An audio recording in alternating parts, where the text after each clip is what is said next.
Hello everybody and welcome to another new video. Today we are doing a 2024 wrapped top threes. I did maybe 2 of these videos on my channel. The first one was a Q1 top threes, and then I sort of realized, you know, I use a lot of the same things, so these do get a little repetitive. So then I decided to pivot a little and we're just gonna do the full year. So welcome, let's talk about my favorites for the year. Restructured the categories a little bit. They're the same, but we're phrasing them, like I said, a question. First category is what's on my face. Makeup and skincare. But I want to specifically call out my favorite products, which I will say we got a little broad with some of these because I really had to think about the full year. So the first thing is a product that I really genuinely want to call out. This is new to my life, but life-changing. And it is my Philosophy Hyaluronic Glow Moisturizer. This thing, I gotta say, so freaking good. I have eczema-prone skin, and well, I have eczema on my face, and I have very dry skin a lot of the times. And in the winter months, my roommates in college used to talk about how I would basically turn gray. Like I was a shell of a human in the winter. Like there's nothing going on. But if you look at me right now, it's not just the makeup that's making me glowy and gorgeous. It's the fact that this thing keeps me so hydrated. It is unbelievable. Like I feel like my skin is drinking water when I use it, and I love it. And I've been like an Aquaphor and Pond's girl for years, decades maybe. Granted, I've been alive for 2 decades, 2.5 decades, but like I've been on that wave for so long. I've experimented a little bit with like Kiehl's and a L'Oreal one, and they're good. I don't feel passionately about them though, but I do feel passionately about this the way that I feel passionately about this, okay? These are my eczema holy grails, okay? Next is an eyeshadow palette, actually. The Wander Beauty Getaway Eye and Face Palette. This one is in, I think this one's Island Top. Those shades are just the perfect shades for a brown girl. This brand is founded by a brown girl, so she really has the shades and tones done right for lighter skins and darker skins.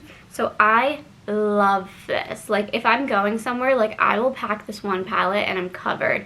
Eyeshadows, the blush, the highlight. I don't really use bronzer, but I will use that on my eyelids a lot. Cannot recommend this palette enough. Plus the packaging is just actually a 10 out of 10. Like I don't know how to explain. Can you see the fabric, the texture? It's just so beautiful. Such a gorgeous shade of pink as well. I'm obsessed, dare I say. And then the next one is more broader and ties back to the first one, but my skincare routine in general is a top 3 of what's on my face. I feel like I've gotten it down to a science, maybe. Basically, I went through a wave with my skincare where I didn't feel like anything was working. I kind of just stopped using anything. I washed my face and I put moisturizer on, and I felt so dull. And I was like, oh, that's interesting. Let's try some products out again. So then I incorporated 1 new product and 2 products that I've been using for like 4-ish years now, maybe 5. I've gotten proof that skincare works because I see the difference of when I use it and when I don't. And even now, sometimes when my eczema is really bad, I'll be like, oh, I'm just not going to use my serums, and I'll just put moisturizer on. And then I'm like, why do I look like icky? Like I'm cute, but like my skin just looks ugh. And then I use my serums again, and I'm like, oh, they actually work. So fascinating. My skincare routine is one, I forgot the first product, but I use this CeraVe moisturizing face wash.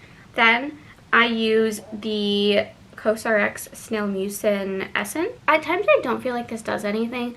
I like how it feels on my face, and then again, like I said, I feel a difference when I put it back into my routine. So I do really like this. I think it's relatively affordable too. I think it's under 20 bucks. It's on Ulta, it's on Amazon. Like it's pretty dang good. Actually, most of my skincare routine is actually all drugstore products, which is great because I was getting really sick of spending insane money on skincare at like Sephora. Like, it's getting a little insane, those prices.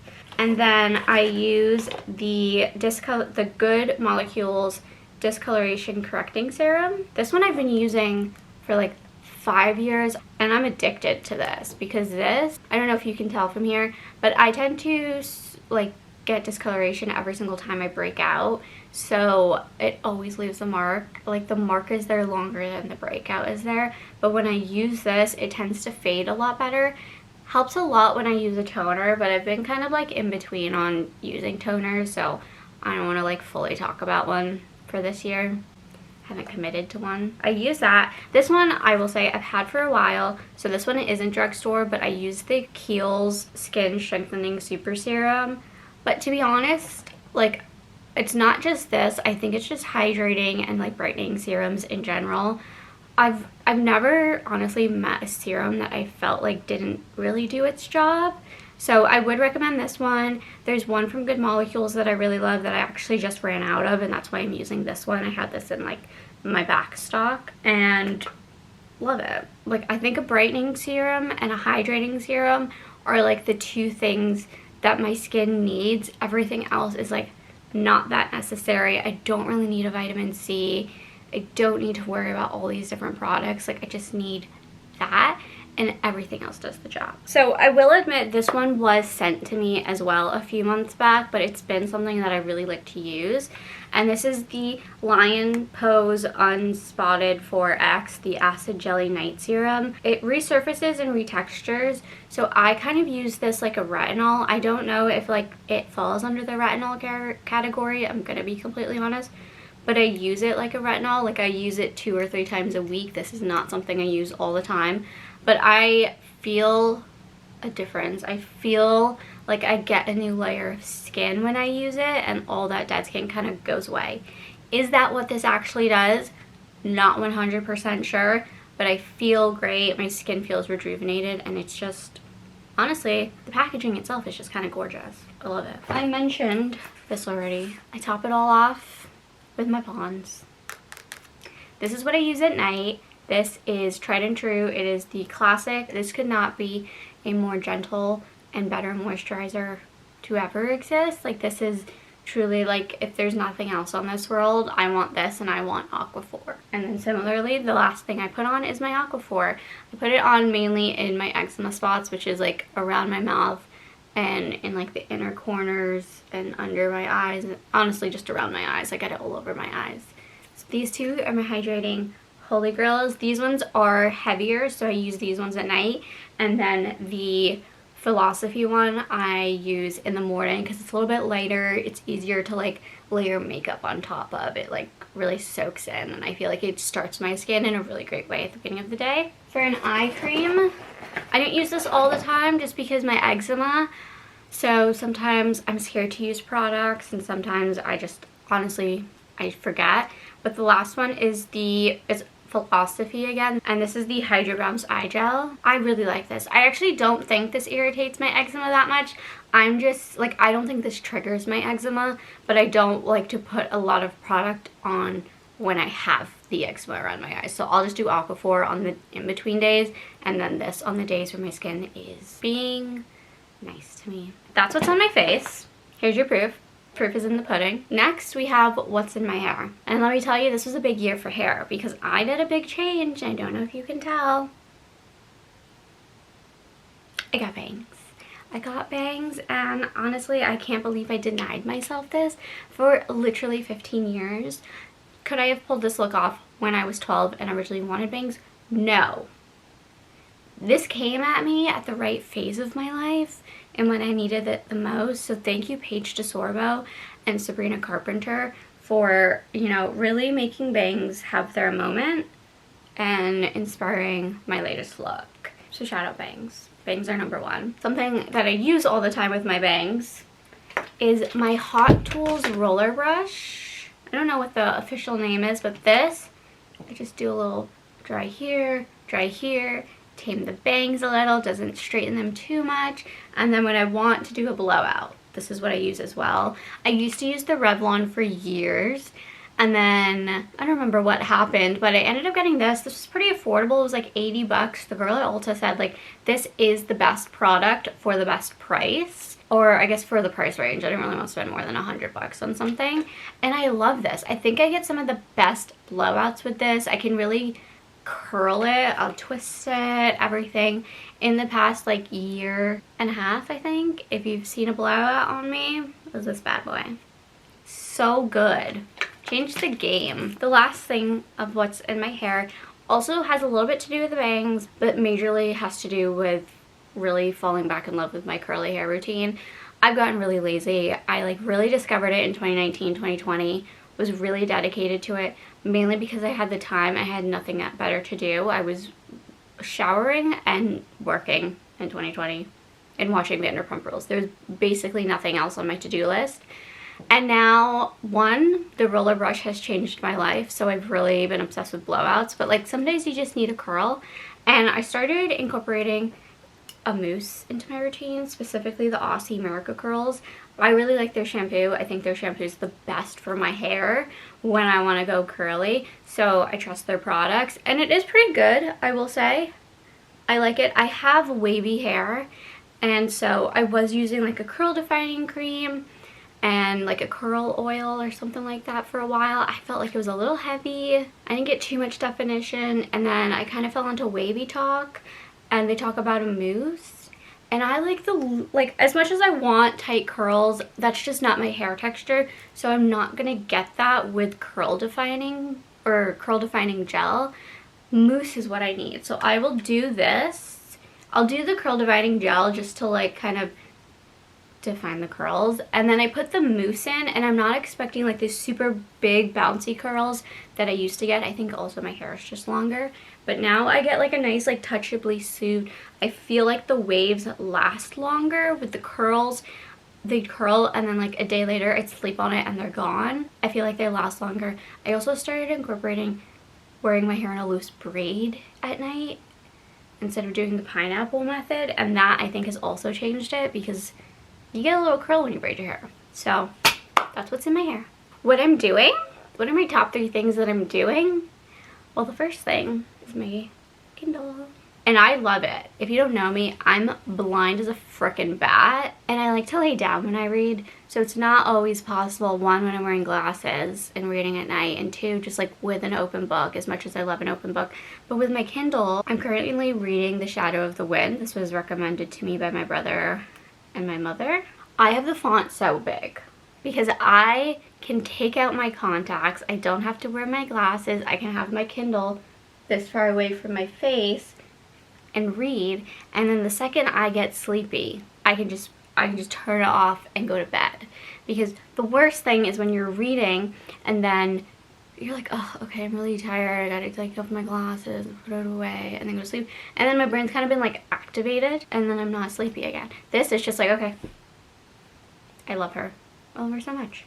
The next thing is my digital camera, both this one and my like really rinky-dink tiny one that I got I think I got it when I was 10 or 11, so it's from like 2008 if I remember correctly. I rediscovered it looking for my passport a few months ago or earlier this year, and I'm like, oh my god, I love it. It's just so cute, it's so fun. I'm like approaching using my digital camera the way that like my parents used a digital camera or like used any camera, and it's like you get one photo and you're done. If your eyes are closed, it's fine, it's for the memories, and I really like it.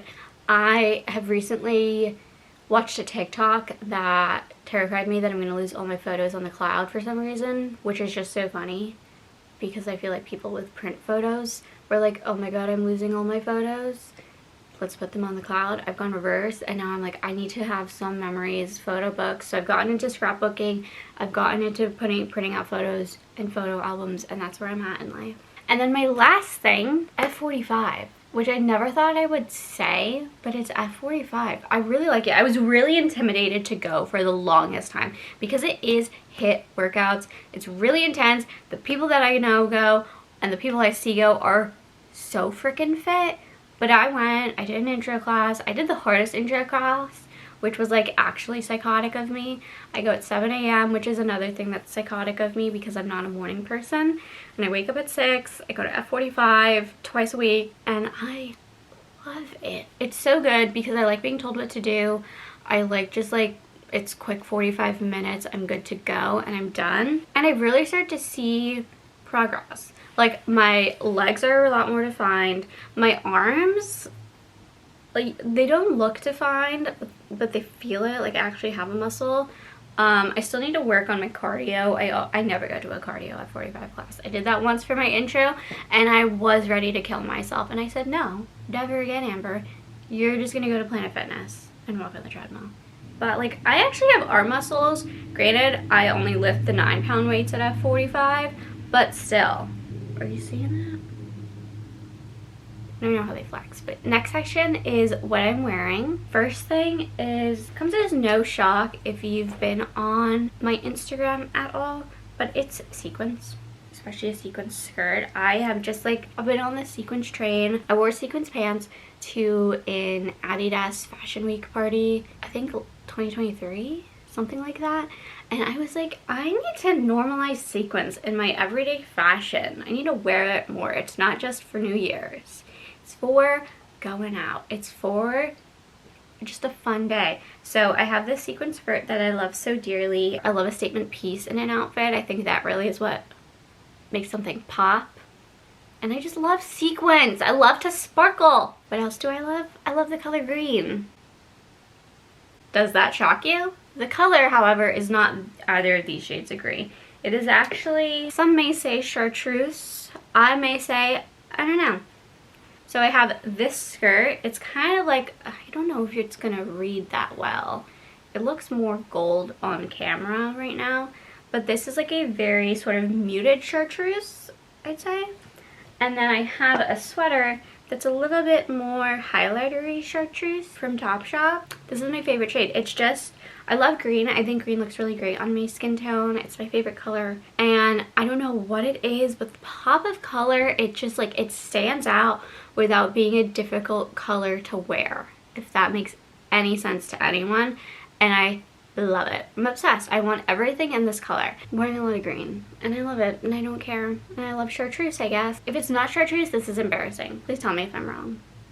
Or don't. Just go with it, honestly. Let's just go with it. You don't have to tell me if I'm wrong. And then the last thing is something you've seen in all of my recent fashion videos, and is the most basic thing that could ever be. It's this gray tank top. It's from Target. It was longer. I trimmed it just so it could fit me better because I'm short. But there's something about this tank top. It's like, there's nothing special about it. It's a regular tank top, but I'm like, I wear it all the time.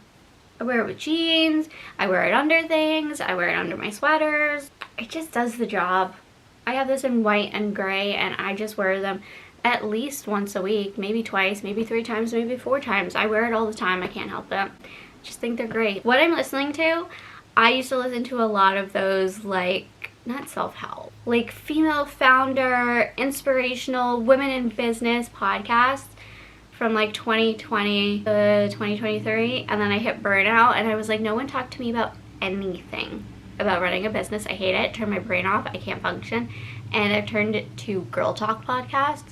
So I want to give a special shout out to Giggly Squad. I've already mentioned that many times on here, and I love it. Girls Bathroom, or The Girls Bathroom, which I discovered on YouTube. I love watching that. 2 British girls. Love them so dearly. And then Impossible to Say. No notes, okay? Each podcast, so perfect. We talk pop culture, we talk randomly. It's just like girl chat, and that's what I love so much. Sometimes when I'm in the car, I don't know if this is embarrassing or not.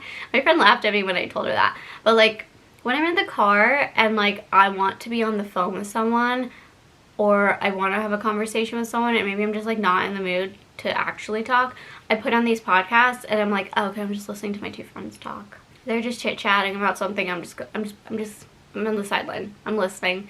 I don't need to partake. And I love these podcasts. I laugh out loud when I listen to these.